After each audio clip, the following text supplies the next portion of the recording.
दोस्तों, भगवान बुद्ध ने कहा था कि इंसान अपने दुखों को कभी भी खत्म नहीं कर सकता, बस उन्हें काम कर सकता है। इस संसार में ऐसा एक भी मनुष्य नहीं है जिसके जीवन में कभी दुख न आया हो, चाहे वो बड़े से बड़ा बिजनेसमैन हो या छोटे से छोटे किसान। हर किसी के जिंदगी में दुख तो आता ही है।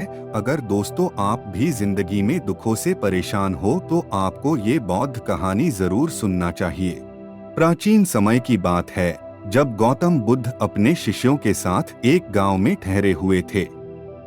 एक दिन गांव का एक व्यक्ति जिसका नाम अजय था बुद्ध के पास आया। उसकी आंखों में आंसू थे और उसका चेहरा गहरे दुख से भरा हुआ था।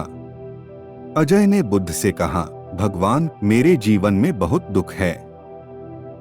मेरी पत्नी का निधन हो गया है और मैं इस दुख को सहन नहीं कर पा रहा हूँ।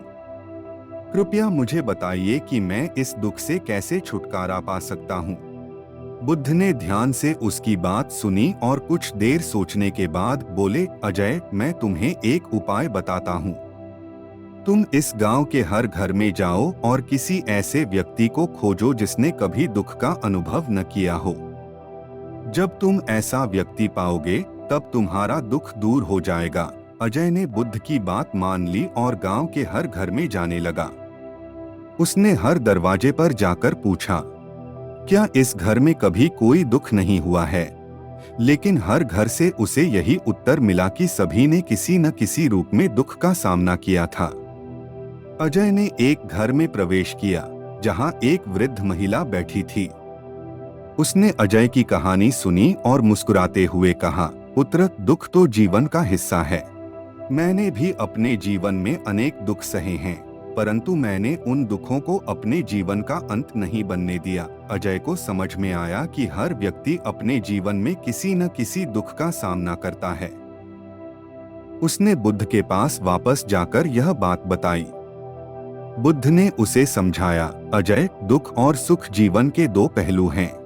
जब हम यह समझ लेते हैं कि दुख जीवन का स्वाभाविक हिस्सा है, तब हम इसे स्वीकार करना सीख जाते हैं। ध्यान और साधना के माध्यम से तुम अपने मन को शांत कर सकते हो और दुख से मुक्त हो सकते हो। अजय ने बुद्ध की शिक्षा को अपनाया और ध्यान तथा साधना में लग गया।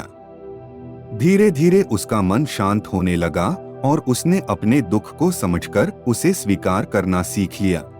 अंततः अजय ने जीवन में सच्ची शांति और संतोष प्राप्त किया। इस कहानी से यह सीखने को मिलता है कि जीवन में दुख एक अनिवार्य हिस्सा है, लेकिन इसे स्वीकार करना और अपने मन को शांत रखना ही सच्ची शांति का मार्ग है।